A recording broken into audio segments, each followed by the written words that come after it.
In a land where giant statues and ancient ruins tell stories from the past, Egypt has astonished the world with its mysterious discoveries. From legendary pyramids to tombs of popular unknown queens, Egypt continues to give us a glimpse into history and some hidden facts we never believed are real.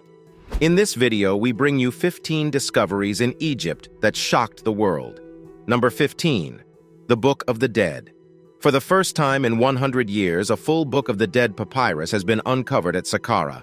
Archaeologists in Egypt have discovered a 52-foot-long, 16-meter papyrus containing sections from the Book of the Dead. The more than 2,000-year-old document was found within a coffin in a tomb south of the step pyramid of Djoser at Saqqara. There are many texts from the Book of the Dead, and analysis of the new findings may shed light on ancient Egyptian funerary traditions. Conservation work is already complete, and the papyrus is being translated into Arabic, according to a translated statement, which was released in conjunction with an event marking Egyptian Archaeologists' Day on January 14th. This is the first full papyrus to be uncovered at Saqqara in more than 100 years. Mustafa Waziri, Secretary General of the Supreme Council of Antiquities, said, according to the statement. The step pyramid of Djoser was constructed during the reign of the pharaoh Djoser, who ruled circa 2630 BC to 2611 BC. It was the first pyramid the Egyptians built. The area around the step pyramid was used for burials for millennia. Zahi Hawass, Egypt's former Minister of Antiquities, told Live Science in an email that indeed, the coffin that housed the newfound papyrus dates to the late period, circa 712 BC to 332 BC. It is said that information about who owned the papyrus and its precise date will be revealed soon. Number 14. The Buried Skeleton Hands. The 12 hands, which have been dated to 1500 BC, were found in pits dug outside the city's palace walls. 8 of the hands were found together in one shallow pit, while the rest were uncovered in another pit about 3 feet away. Julia Gresky of the German Archaeological Institute said that both pits would have been visible from the palace throne room. Egyptian texts describe a practice known as gold of honor, in which the hands of slain enemies could be presented to the Egyptian pharaoh in exchange for gold necklaces or pendants in the shape of flies. The lack of cut marks on these bones suggests that the hands had been carefully amputated, perhaps in a ritual. The tendons connecting the hands to arms were likely separated after death. After rigor mortis had passed, Gresky added, yet buried before the hand had decomposed and fallen apart. According to ancient Egyptian beliefs, she concluded, the slain enemy would have been barred from the afterlife because of the disfigurement. Number 13. The discovery of 800 tombs. In 2018, imagine a discovery of over 800 tombs found in just one location. In just a single field season, a joint expedition between the University of Alabama Birmingham and the Egyptian Ministry of Antiquities mapped out a whopping 802 tombs at Lisht. According to an announcement from Khalid El-Anani, Minister of Antiquities, and Mustafa Waziri, Secretary General of the Supreme Council of Antiquities, these newly described tombs date back roughly 4,000 years and were previously unknown to Egyptologists. What we have at the site is one of the largest corpora of Middle Kingdom tombs in the entire country of Egypt, says archaeologist Sarah Parkak, a National Geographic explorer and professor at the University of Alabama at Birmingham, who co-led the expedition with Adel Okasha, director of the Pyramids region. While the tombs were largely looted before the expedition started work, they still offer many insights into the lives of the people who once bustled in the ancient city nearby, believed to have been the Middle Kingdom capital of Itje Tawi. Number 12. The Nefertiti Statue. The bust of Nefertiti was found on December 6, 1912, during an excavation at the Middle Egyptian site of Tel El Amarna. The excavation campaign was led by the Egyptologist and architectural historian Ludwig Borchardt, 1863-1938. In the course of the subsequent partage or division of the finds, the bust was allocated to the German share.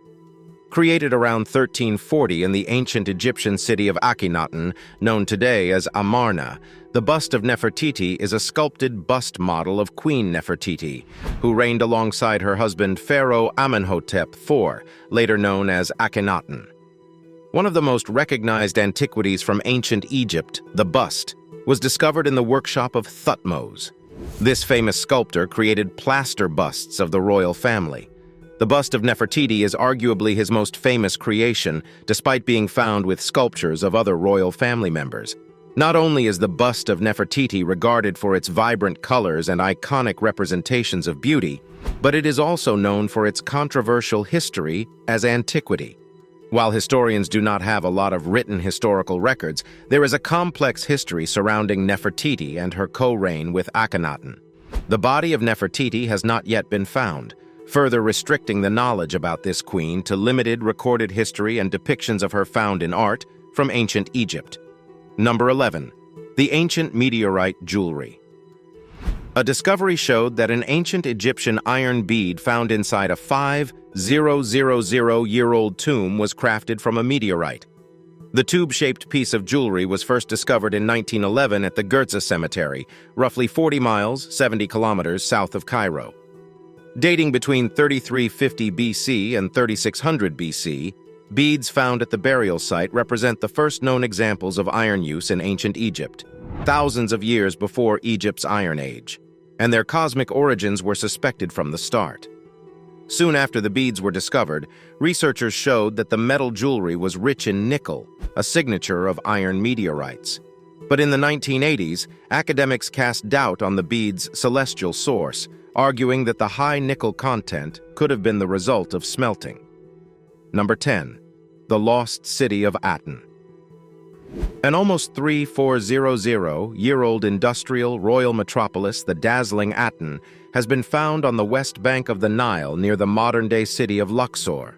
Announced by the famed Egyptian archaeologist Dr. Zahi Hawass, the find has been compared in importance to the discovery of Tutankhamun's tomb almost a century earlier. The city was built by Amenhotep III and then used by his grandson Tutankhamun. The ruins of the city were an accidental discovery. In September last year, Hawass and his team were searching for a mortuary temple of Tutankhamun. Instead, hidden under the sands for almost 3.5 millennia, they found the dazzling Aten, believed to be the largest city discovered in Egypt and, importantly, dated to the height of Egyptian civilization. So far, Hawass's excavations have unearthed rooms filled with tools and objects of daily life, such as pottery and jewelry, a large bakery, kitchens, and a cemetery. The city also includes workshops and industrial, administrative, and residential areas, as well as, to date, 3 palaces. Number 9. Ancient walking whale fossils. The fossilized remains of marine creatures who ruled the oceans 37 million years ago are known as the walking whales of Egypt. The likelihood of finding whales in Egypt's desert sands is low, but from the shifting sands of the Egyptian Sahara, dozens of fossilized remains of ancient relatives of the enormous sea animals have been discovered. One of them is the 65-foot, 20-meter-long complete skeleton of a legged kind of whale that lived 37 million years ago. A $2.17 billion, 1.5 billion pounds museum has been formally inaugurated in the Wadi al-Hitan, often known as the Valley of the Whales. A vast prehistoric ocean formerly covered the region, but it has since disappeared as a result of falling sea levels and shifting land masses. The museum is housed in a sand-colored, dome-shaped building that has been constructed to safeguard many of the fossils. In glass cases, fossilized remains from the fossils are displayed with Stone Age artifacts, which show that people lived nearby thousands of years ago.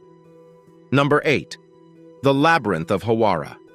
The Lost Labyrinth of Egypt, or the Hawara Labyrinth, refers to the buried complex beneath the pyramid of Amenemhat III. An extension of the tomb of Amenemhat III, the complex featured mortuary temples, galleries, courtyards, and libraries. It was described as a labyrinth by ancient Greek historian Herodotus, who was in awe of the construction and counted over 3,000 rooms filled with artifacts. While not built as a labyrinth, the complex was purposefully hard to navigate, with dead ends, trapdoors, and obstructions to make robbery and trespassing more difficult. It is rumored to have contained previously unseen knowledge about ancient Egypt and prior civilizations.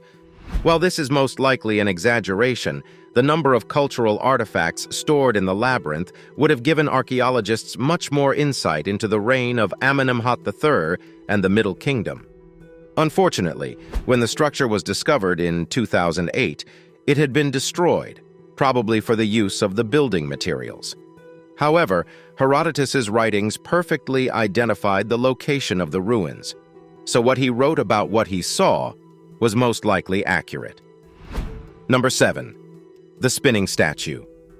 The 10-inch tall statue of Neb-Sanu, which dates back nearly 4,000 years and was found in a mummy's tomb, has been at the museum for 80 years. Time-lapse video filmed over a week shows the relic spinning, apparently of its own volition as visitors mill around. But by night, 4,000-year-old Neb-Sinu, which was originally an offering to Osiris, the god of the dead and ruler of the underworld, is still. Writing on Egypt at the Manchester Museum blog, curator Campbell Price says, "The cause may be subtle vibrations from football or traffic outside, but the statuette has been on a glass shelf in about the same place in the gallery for decades and has never moved before. None of the other objects in the case move in any way. A mystery? See for yourself." Price hints the museum may have been struck by the infamous curse of the pharaohs, which is said to affect anyone who disturbs a mummy or pharaoh's tomb. Number 6. Mummified crocodiles. When archaeologists excavating an undisturbed tomb at Kubbat al-Hawa, a necropolis on the western bank of the Nile River, discovered a cache of mummified crocodiles in 2019, they weren't entirely surprised. After all, such finds are common in Egypt, where ancient humans preserved dead animals as sacred offerings, food for the afterlife, or incarnations of specific deities. Crocodiles, for instance, were associated with Sobek, the creator of the Nile and a powerful fertility god. Upon closer examination, the team realized that the reptiles were preserved in a different manner than most mummified crocodiles. As the authors write in the journal PLOS 1, the 10 crocodiles were mummified without resin or evisceration of the remains, two typical components of the process. The reptiles range in length from 6 to 11.5 feet. They appear to represent two different species, the Nile crocodile and the West African crocodile. As de Couperet explains in a statement, the animals may have been buried in sand pits elsewhere to undergo natural mummification before being exhumed and moved to Kubbat al-Hawa around the 5th century BCE. Number 5. The mystery of Saqqara. During Egypt's Pyramid Age, a well-connected man named Wati died and was laid to rest in the vast royal cemetery that now occupies the desert west of modern Cairo. His colorfully decorated tomb, apparently intact, has recently come to light some 16 feet, 5 meters, beneath the sand at the archaeological site known as Saqqara. The tomb owner served King Neferirkare, who ruled during the Old Kingdom's 5th dynasty. In addition to the name of the deceased, hieroglyphs carved into the stone above the tomb's door reveal his titles: Royal Purification Priest, Royal Supervisor, and Inspector of the Sacred Boat. The grave's rectangular gallery, measuring 33 feet, 10 meters, wide north to south, 10 feet, 3 meters east to west, and about 10 feet tall, is covered in painted reliefs, sculptures, and inscriptions, all in remarkably good shape after so many centuries. The color is almost intact, even though the tomb is almost 4,400 years old. The reliefs depict Wati himself, his wife, Weret Ptah, and his mother, Meret Mene, as well as everyday scenes that include hunting, sailing, making offerings, and manufacturing goods such as pottery and funerary furniture. Large painted statues of the priest and his family fill 18 niches. In comparison, 26 smaller niches near the floor hold statues of an as-yet unidentified person, either standing or seated with legs crossed, as a scribe. Number 4. Ushabti-Gedi's Ushabti and its 335 companion Ushabtis were discovered in 1929 in Neferibresenith's tomb, which was carved out of the rock under a temple near the pyramid of Userkaf in Saqqara, Egypt. Ancient looters had disturbed the tomb, breaking the sarcophagus lid and removing Neferibresenith's mummy, but some Ushabtis were preserved under a mass of carbonized wood by the sarcophagus, and others were scattered in a shaft elsewhere in the tomb. It is uncommon to have this kind of context for an ushabti and to know the name of the person for whom it was made. The inscriptions on many ushabtis do not include a name, and comparatively, few have a documented excavation history, so there is no way of reconstructing information about the deceased. Neferi Bresenaith's tomb and its ushabtis were excavated by the British archaeologist Cecil Firth and his team, and many of the ushabtis entered the art market soon after the excavation. Over the past 80 years, they have appeared in collections from Sweden to Cuba and the Netherlands to India. Number 3. World's oldest industrial-scale brewery. Before the ancient Egyptians built the pyramids for departed pharaohs, they honored their dead differently, with huge quantities of beer. Now, archaeologists from Egypt and the United States have found a 5,000-year-old large-scale brewery at a funerary site in North Abydos. Agence France-Presse reported that the brewery probably dates to the time of King Narmer, who ruled ancient Egypt around 3150 BC. It houses 8 large areas for beer production, each containing about 40 earthenware pots arranged in rows. Evidence found at the archaeological site located in the southern Egyptian city of Sohag suggests that the beer was used in sacrificial rites. The site Pete discovered was lost until 2018, when researchers rediscovered it using magnetic survey technology. They found that the sheer scale of the brewery made it unlike any of the other beer-making facilities. Number 2.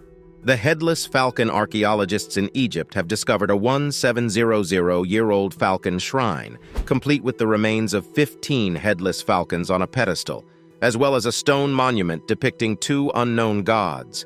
In another room of the shrine, archaeologists found a stela, or pillar, with a Greek inscription that translates to, "It is improper to boil a head in here." It remains a mystery why the falcons were decapitated, why a stela was placed in a room prohibiting the boiling of heads, and why a harpoon was placed near the falcons. The stela depicts 3 deities: Harpocrates, also spelled Harpocrates, of Koptos, who is a child god, and 2 enigmatic deities whose names are not clear. One has a falcon head, and the other is a goddess who wears a crown made of cow horns and a solar disk, the team wrote, noting that the god with the falcon head seems to be the most prominent of the 3 deities displayed. Number 1. The tomb of Queen Khentkaus III. Czech archaeologists have excavated an Egyptian tomb and artifacts that they link to a previously unknown queen who lived 4,500 years ago, named Khentkaus III. The revelation was made on a Sunday by Egypt's Antiquities Ministry and comes on the heels of another discovery from the Age of the Pharaohs involving a replica of the mythical god Osiris's tomb. Khentkaus III is thought to have been the wife of Pharaoh Neferefre, also known as Raneferef, who ruled Egypt during the 5th dynasty. The queen's name and rank were found inscribed on the walls of the tomb, the ministry said. The tomb is part of Neferefre's burial complex in the Abu Sir necropolis, about 20 miles, 32 kilometers, southwest of Cairo on the Nile's western bank. As we conclude our journey through these incredible discoveries, we hope you have been as amazed and fascinated as we have. Egypt's treasures never cease to astonish, and there's always more to uncover.